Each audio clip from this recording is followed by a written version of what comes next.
Caregivers keep our families healthy and safe, and it's really, really hard work. Hi, my name is Adam Juratovac, and I'm an employment lawyer right here in San Jose, California at Juratovac Law, and our office represents caregivers and caretakers. So in this video, I'm going to share a little bit about my experience, share a little bit about the cases I've seen, as well as give the primer on the law that your employers are required to follow if you're a caregiver or caretaker.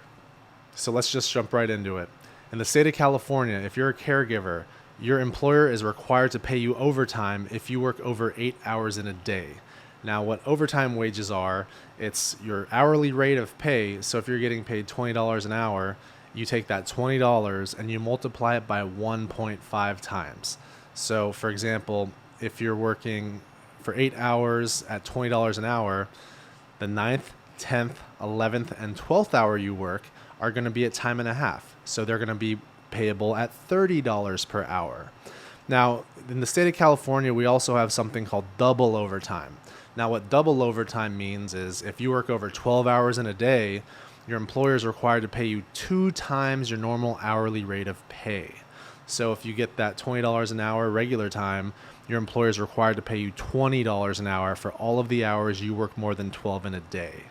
Now, oftentimes, people aren't even paid on an hourly rate when they're a caregiver or a caretaker.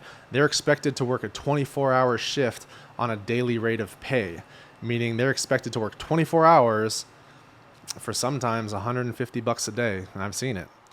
Now, if that's the situation, if you are receiving a daily rate of pay for your 24 hours of work, we got to calculate that thing, because technically, if you're working 24 hours in a day, think about it. You have that $150, right? Right now, that $150 doesn't even account for any overtime or double overtime pay. It's just a flat rate of pay.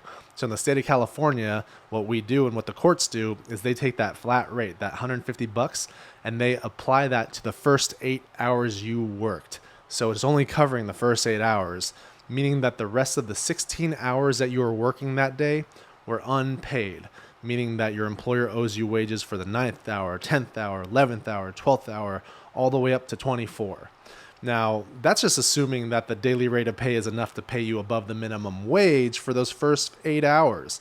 And one of my clients, I've seen that they had a daily rate of pay of $135 an hour. So if you even take that $135 an hour and you divide it over 8 hours, that's less than the minimum wage. So technically, that employee, that worker, my client, they were entitled to receive 1, overtime wages, 2, other wages that would make them go up to the minimum wage for the first 8 hours. Overtime, I already said that. And then double overtime for all the hours they worked over 12 in a day. All of those hours. Now, because the employer paid my client less than minimum wage, in the state of California, we have other penalties for that.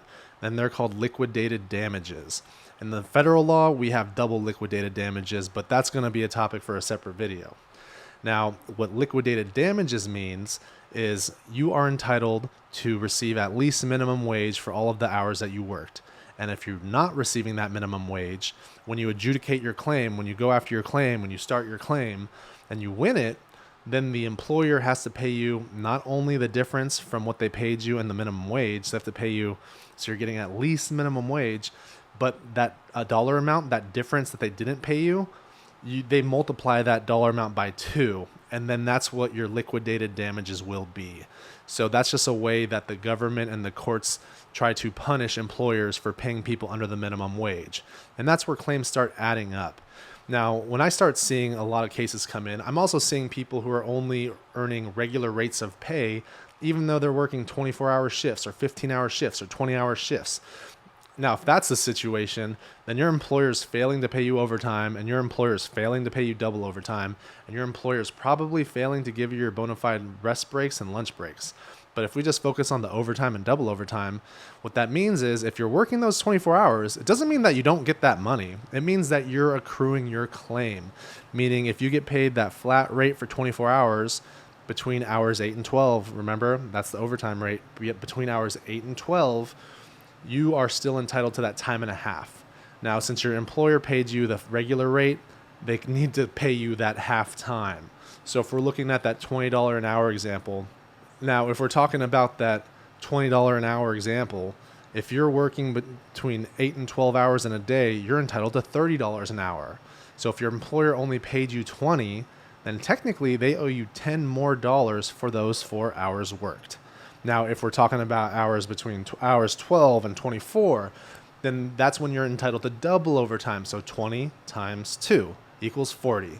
So for those hours from 12 to 24 that they're making you work, they're paying you $20 an hour, but you're still entitled to an additional $20 per hour because they did not pay you that double overtime rate. Now, I started this video by saying that caregivers take care and keep healthy our loved ones. And I really mean that, because when you're having a 24-hour shift, when you're working with an individual 2 to 3 to 4, sometimes 5 days per week for 24 hours, you develop a really nice relationship with that individual because you're also helping them, you're serving them, you're helping cleaning up after them, you're supervising, you're feeding them, you're helping them get dressed, and you're doing a lot of other tasks as well. You're developing a relationship with that individual, and a lot of the times when you have that relationship and when you really want to do well at your job and you really care about your job, then you will oftentimes give much more than you should. And the employers, the family members, the people paying your bills, oftentimes they will take advantage of that kindness, and they're going to take advantage of your niceness. And that's why we have laws in the state of California to make sure that the employers are accountable for the employees. Because just imagine if we were in the wild, wild west and the employer can pay you whatever they wanted to pay you, and then they could also restrict paying you if they wanted to. That doesn't work here, and that doesn't work in California. So where these claims start getting really big is if an individual is working for a family or a client, not for 6 months, not for a year, but 3 years, because then you're being paid improperly for 1 year, you're getting paid improperly for a second year, and you're getting paid improperly for a third year. And this act is a lot more common than you think, particularly when we're talking about individuals developing relationships with their clients, because the clients want to have them around. So you want to have that longevity. You want to have that continuity with the same individual who starts getting to understand the ebbs and flows of the client.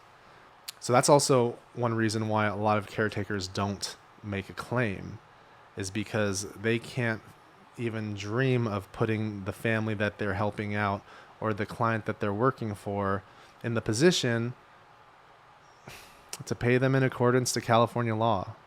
So sometimes the individual needs to be fired before that individual actually asserts her rights or asserts her claims. And, I totally understand the dynamic there, because you just want to make sure you do your best. You want to make sure you keep your client healthy and happy.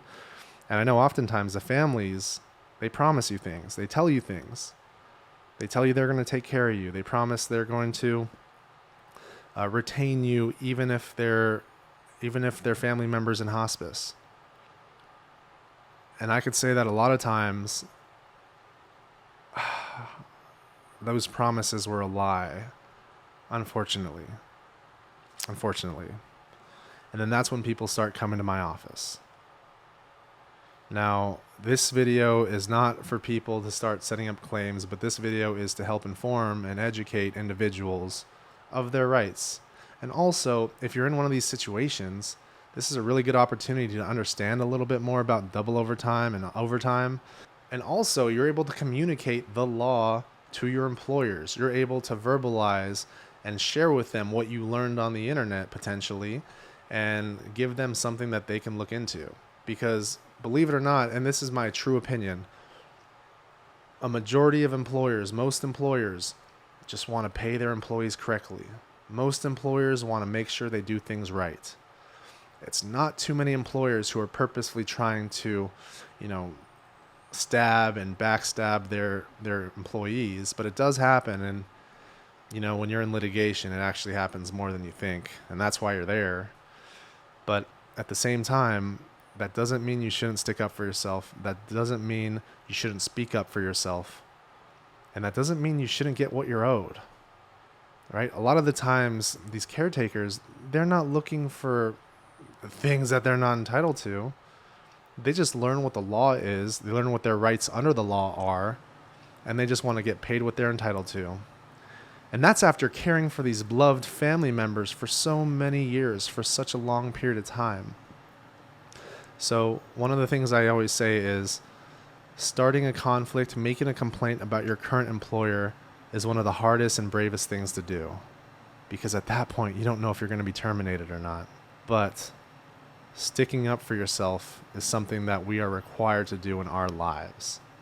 And one thing about me is I don't like it when people get taken advantage of, and I always tell people to stick up for themselves and fight back. So if you're a caretaker in this situation, watch some of this video, watch some of the other videos I have about California employment law and overtime and final paycheck and your meal and rest periods. And also leave a comment in the comments. If you have any other questions, leave a comment in the comments, because I'm going to try to respond to some of them with another video. And oftentimes I get a really good idea because of one of the comments someone left. So just as a recap, if you are a caregiver and you work more than 8 hours in a day, you're entitled to receive overtime wages. If you're a caregiver and you work more than 12 hours in a day, you're entitled to receive overtime and double overtime wages. If you're a caregiver and you're working for a daily rate of pay, and that daily rate of pay averages to less than the minimum wage, there's something really, really bad happening, and I highly advise you consult with an attorney. So these are just some of the situations that I see. I know when you talk about this particular topic, it is nuanced. There are a lot of individuals and employees that really, really do care about their work, who love their work, who try to benefit the most they can their client and help them the best they can. And I will be one to say that the work that caregivers do extend the lives of our loved ones. And that's not something we should take for granted. And that's not something that they should be underpaid for. Thanks for watching this video. My name is Adam Juratovac, and I'm right here in San Jose, California. And if you were benefited, if you learned anything from this video, I would greatly appreciate a thumbs up, a comment, and maybe a subscribe. Now, if you have any questions after watching this video, please leave them in the comments, and then I'll try to get after them. So thank you very much. I appreciate y'all for tuning in, and I'll see you next time.